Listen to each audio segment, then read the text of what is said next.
Ration మాఫియాపై ఉక్కుపాదం మోపేందుకు చకచక రంగం సిద్ధమవుతోంది. ఈ దిశగా సోమవారం అనేక కీలక పరిణామాలు చోటు చేసుకున్నాయి.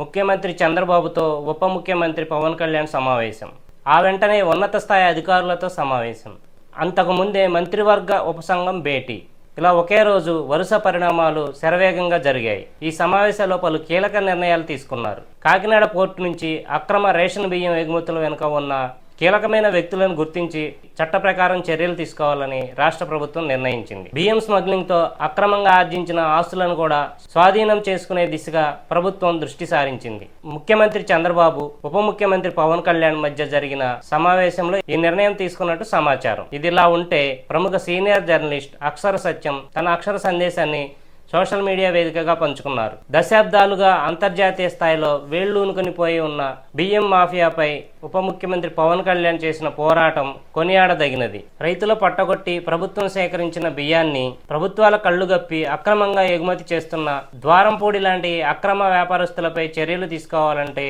కట్టుదిట్టమైన చట్టాలు ఉండాలి. పిఎంఓ, సీఎంఓతో సహా యావత్తు ప్రభుత్వ రంగం మద్దతు డిప్యూటీ సీఎం పవన్ కళ్యాణ్కి ఉండాలి. అలా చేయకపోతే ద్వారంపూడి లాంటి అక్రమ వ్యాపారుల పేచం అణచివేయడం సాధ్యం కాదు. ద్వారంపూడి దందాన్ని అణచివేస్తే సమస్యకు పరిష్కారం జరగదు. సమస్యకు మూలాలు ఏమిటి, పరిష్కార మార్గాలు ఏమిటంటూ జనసేనానికి సంధించిన అక్షర సత్యం ట్వీట్ల సారాంశం. పవన్ కళ్యాణ్ గారు రైతుల నుండి 100 రూపాయలు విలువైన బియ్యాన్ని 49 రూపాయలకు ప్రభుత్వం కొని పబ్లిక్ డిస్ట్రిబ్యూషన్ సిస్టమ్ కోసం రైతులను మోసం చేస్తుంది. రైతుల నుండి 49 రూపాయలకు కొన్న బియ్యాన్ని పీడిఎస్ ద్వారా పేదల పేరుతో ప్రజలకు రూపాయికి అమ్మి మళ్ళీ రైతులను మోసం చేస్తున్నది ప్రభుత్వం. రైతు పండించిన 100 రూపాయల విలువైన బియ్యాన్ని ప్రభుత్వం రూపాయికి ప్రజలకు అందజేస్తుంటే ప్రజలు మాత్రం ఆ 49 రూపాయల బియ్యాన్ని ద్వారంపూడి లాంటి వాళ్ళకి 10 రూపాయలకు అమ్మేస్తున్నారు. ఆ విధంగా చేయడం ద్వారా ప్రజలు రైతులను మోసం చేస్తున్నారు. 7 దశాబ్దాలుగా జరుగుతున్న తంతు ఇదే. రైతులకు చెందాల్సిన ఎన్నో లక్షల కోట్ల రూపాయలు వ్యాపారస్తులు, దళారులు, రాజకీయ నాయకులు బొక్కేస్తున్నారు. మీలాంటి వారు ప్రాణాలకు తెగించి తీసుకున్న చొరవ హ్యాట్సాప్ పవన్ కళ్యాణ్ గారు. ఈ పోరాటంలో మీరు విజయం సాధిస్తే ఆకలితో అలమటించే అన్నదాత మీకు రుణపడి ఉంటారు.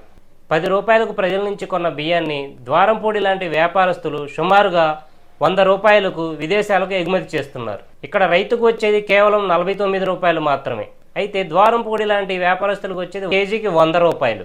ఈ విధంగా ద్వారంపూడి లాంటి వ్యాపారస్తులు రైతులకు అన్యాయం చేస్తున్నారు. 49 రూపాయల బియ్యాన్ని 1 రూపాయికి ప్రజలకు ఇవ్వడం మాని కేజీకి 50 రూపాయల చొప్పున సంబంధిత పేదలకు డైరెక్ట్ నగదు ట్రాన్స్ఫర్ చేయడం ద్వారా ఈ సమస్యను పూర్తిగా పరిష్కరించవచ్చు. ద్వారంపూడి లాంటి వారిని అణచివేసే విధానంతో సమస్య పరిష్కారం కాదు. రెడ్డి గారి దందాన్ని అణచివేస్తే కారంచేడు చౌదరి గారి దందానో లేక మరొక దందానో పుడుతూనే ఉంటాయి. రైతుల నోట్లో మట్టి కొడుతూనే ఉంటారు.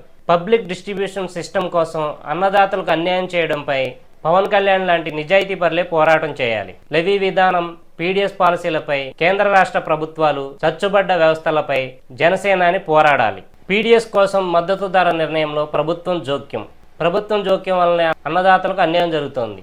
పీడిఎస్ విధానం వలన దళారులకు, మిల్లర్లకు, ద్వారంపూడి లాంటి వారికి మాత్రమే లబ్ధి చేకూరుతుంది. ఈ విధంగా పీడిఎస్ సిస్టమ్ చేయడం వలన రైతులు, ప్రభుత్వం, ట్యాక్స్ పేయర్స్ తీవ్రంగా నష్టపోవడం ఆగుతుంది.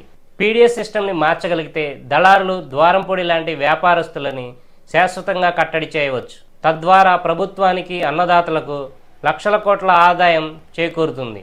అంజనీపుత్ర బియ్యం అక్రమ రవాణా నివారణకు గాని మీరు చేస్తున్న ఉద్యమానికి యావత్ రైతు కుటుంబాల ఆశీస్సులు మీకు శ్రీరామ రక్షగా ఉంటాయి. అన్నదాతలందరూ మీకు ఎప్పటికీ సదా రుణపడి ఉంటారు. అలాగే ప్రభుత్వానికి ఒక చిన్న పీడిఎస్ లెవీ విధానం, ప్రభుత్వ మద్దతు ధరల నిర్ణయం, బియ్యం అక్రమ వ్యాపార నివారణ సంబంధించిన పూర్తి వివరాలకు మేము సదా సిద్ధమే అంటూ అక్షర సత్యం తన సందేశాన్ని ముగించారు.